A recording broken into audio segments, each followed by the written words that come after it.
আসসালামু আলাইকুম রহমতুল্লাহি ওয়া বারাকাতুহু। মানুষের জীবনে জয় পরাজয়, উত্থান পতন সবকিছুই হয়। একই সাথে শুধু জয় আর জয়, এটা অসম্ভব। ঠিক তেমনি কারোর জীবনে শুধু পরাজয়, এটাও অনেক ক্ষেত্রে অসম্ভব, কম দেখা যায়। কিন্তু আমরা অনেক সময় মনে করি যে আমার জীবনে খুব কমই জয় আসে, বেশিরভাগ পরাজয় আসে। অনেককে বলতে শোনা যায় যে আমি যে কাজ করি ওই কাজই বিফল হই, যেখানে হাত দিই সেখানে বিফল হই। আমার মনে হয় সফলতা বলতে কিছু নাই, বা আমি মনে হয় সফল হব না। কিন্তু এর বিপরীতে আমরা চিন্তা করি কম, অর্থাৎ যে বিষয়ে আমরা সফলতা লাভ করি ওই বিষয়টা মনে রাখি কম। কিন্তু যে বিষয়ে আমরা পরাজিত হই বা বিফল হই, ওই বিষয়টা আমাদেরকে ধাক্কা দিয়ে বেশি, যার ফলে আমাদের এগুলো মনে থাকে বেশি। এজন্য আমরা অনেক ক্ষেত্রে মনে করি যে আমরা মনে হয় বেশিরভাগ পরাজিতই হই, বিফলই হই। অনেককে এইভাবেই বলতে শোনা যায়। অথচ মানুষ হিসাবে মানুষের জীবনে জয় যেমন আসে, পরাজয় ঠিক তেমনই আসে। আর এই বিষয়টা কেন আসে, কিভাবে আসে, যদি আপনি পবিত্র কোরআনের দিকে তাকান, কোরআন শরীফের সূরা হাদীদ এর 22 নম্বর আয়াতের মধ্যে আল্লাহ পাক রব্বুল আলামিন এত চমৎকার করে বিষয়টাকে উপস্থাপন করছেন, আপনি অবাক হবেন। যদি আপনি নিজে কোরআন শরীফের আয়াতটা একটু খুলে পড়েন, আল্লাহ পাক রব্বুল আলামিন কোরআনের এই আয়াতের মধ্যে বলতেছেন যে তোমাদের জীবনে যে জয়, যে পরাজয়, যে উত্থান পতন, সফলতা বিফল হওয়া, এই সবগুলো আল্লাহ পাক রব্বুল আলামিন পূর্ব থেকেই একটা কিতাবের মধ্যে লিখে রাখছেন। অর্থাৎ যদি সহজ করে বলি, আমার জীবনে কি হবে না হবে সবকিছু মহান রব্বুল আলামিন আরো হাজার হাজার বছর আগে লিখে রাখছেন। একটু যদি কোরআনের আয়াতের দিকে তাকান, আল্লাহ বলতেছেন মা আসাবা মিন মুসিবাতিন ফিল আরদি ওয়ালা ফি আনফুসিকুম ইল্লা ফি কিতাবিন মিন ক্বাবলি আন নাবরাহা। আল্লাহ বলতেছেন যে ভূপৃষ্ঠের মধ্যে যত রকমের ফাসাদ হয়, বালা মুসিবত হয়, এবং তোমাদের নিজেদের মধ্যে যত ভালো মন্দ যা কিছু হয়, সব কিছুই আল্লাহ বলতেছেন ইল্লা ফি কিতাবিন, একটা কিতাবের মধ্যে লিপিবদ্ধ করা আছে। তোমাদেরকে সৃষ্টির বহু আগে ভাবা যায়, কল্পনা করা যায় যে আমার জীবনে কি হবে না হবে সবকিছু একটা কিতাবের মধ্যে লিপিবদ্ধ আছে। তাহলে ওই কিতাবের মধ্যে যা আছে যেন তাই আমার জীবনে ঘটছে। এখন প্রশ্ন হতে পারে যে কি করে সম্ভব, আমি কি করব না করব, ভবিষ্যতে আমার কি হবে না হবে, এটা কি করে সম্ভব আল্লাহ? তখন আল্লাহ নিজেই তার জবাব দিতেছেন যে ইন্না দালিকা আলাল্লাহি ইয়াসির, সুবহানাল্লাহ। যে বান্দা তুমি এটা কল্পনা করতে পারতেছো না, তোমার ক্ষুদ্র জ্ঞান এটা ধরার কথা না। শোনো, ইন্না দালিকা, অবশ্যই এই বিষয়টা, অর্থাৎ তোমার জীবনে কি হবে না হবে এটা পূর্বেই লিখে রাখার এই অসাধ্য দুঃসাধ্য কাজটা আলাল্লাহি ইয়াসির, আল্লাহর জন্য খুবই সহজ, একদম সহজ। যে বিষয়টা আমাদের জীবনে অসম্ভব, আমাদের কল্পনায় অসম্ভব, আল্লাহ তাআলার কাছে এটা সম্ভব, শুধু সম্ভব না, আল্লাহ তাআলা বলতেছেন ইয়াসির, একদম সহজ। এখন ফলাফল কি দাঁড়াইলো? আমার জীবনে যা কিছু লেখা আছে তাই হচ্ছে, তাই হবে। আমাকে আল্লাহ তাআলা স্বাধীন চিন্তার অধিকারী বানাইছেন। আমি যেভাবে চলতে চাবো সেভাবে আল্লাহ আমাকে চালাবে, ঠিক আছে। কিন্তু রেজাল্ট কি? এখন আমরা দেখি, যদি আমাদের জীবনে কোনো বিফল বিফল হই, সফল না হই, হতাশ হয়ে যাই, অনেক পেরেশানি হয়ে যায়। পরীক্ষার মধ্যে যদি কোনো কারণে ফেল করি, কোনো কারণে যদি নাম্বার কম পাই, ব্যবসার মধ্যে যদি লস হয়, অথবা আমার যদি হঠাৎ করে জব চাকরি চলে যায়, তখন আমরা হতাশ হয়ে যাই। এমনও ঘটনা আছে যে একজন স্টুডেন্ট, সে সব সময় নামাজ রোজা ইত্যাদি আবাদত গুলো খুব করে করত। বিশেষ করে এসএসসি পরীক্ষা দেওয়ার পূর্বে আবাদতের হার সে কয়েক গুণ বাড়াই দিছে। আল্লাহ পাক রব্বুল আলামিন তাকে পরীক্ষা করতে চাইলেন যে কি সত্যি কি সে আল্লাহর জন্য আবাদত করে কিনা। আল্লাহ তাআলা যখন রেজাল্ট আসলো, দেখা গেল সে ব্যাপক হারে পরীক্ষার মধ্যে ফেল করছে। ফেল করার ফলে তার মনটা এত বেশি নষ্ট হয়ে গেছে, একদম বাস্তব ঘটনা, যে এখন সে নামাজ রোজা সব ছেড়ে দিছে, এমনকি খাবার দাবার পর্যন্ত ছেড়ে দিছে।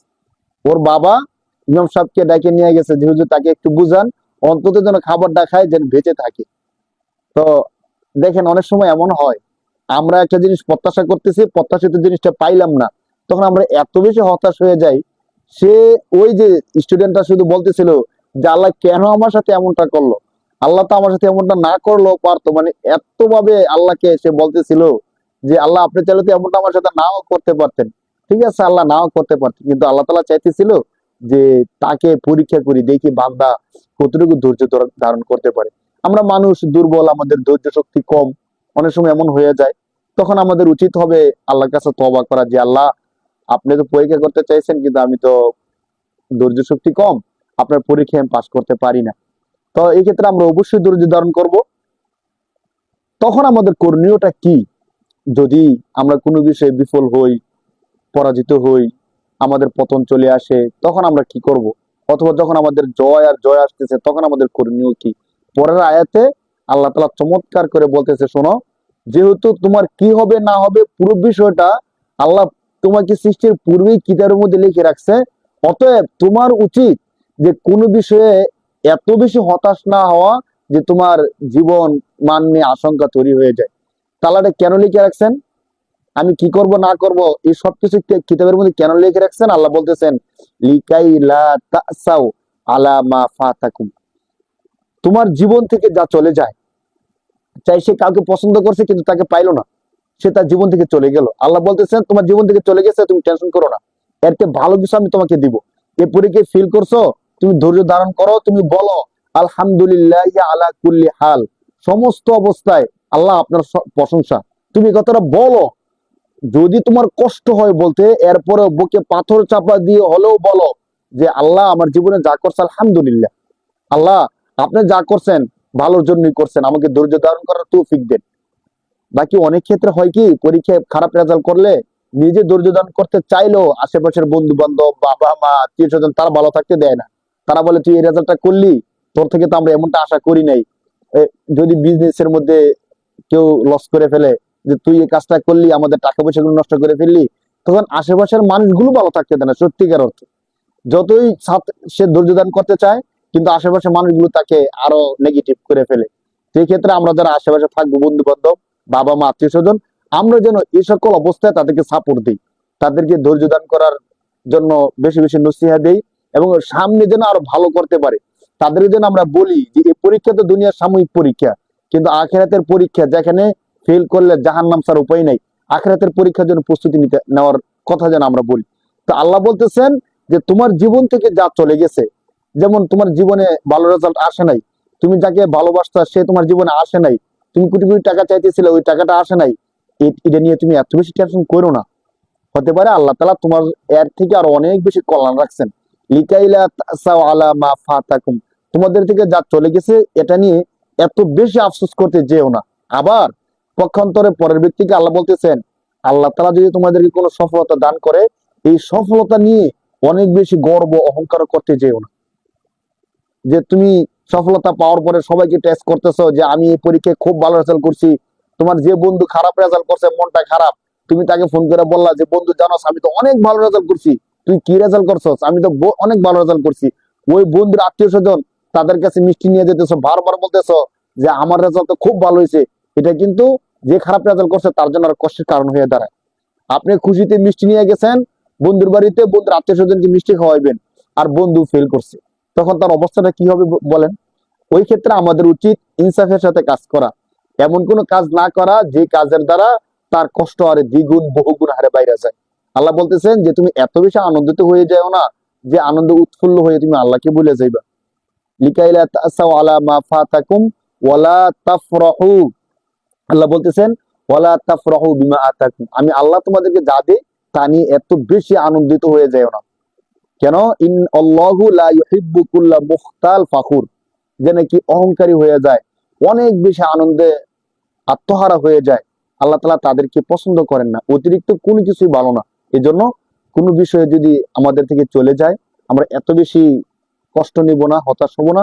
আবার আমাদের জীবনে কোনো সফলতা আসলে আমরা শুকরিয়াতান আল্লাহর নামাজ পড়বো, আল্লাহর ইবাদত বাড়াই দিব, শুকরিয়া আদায় করব, কিন্তু এত বেশি অহংকার করতে যাব না।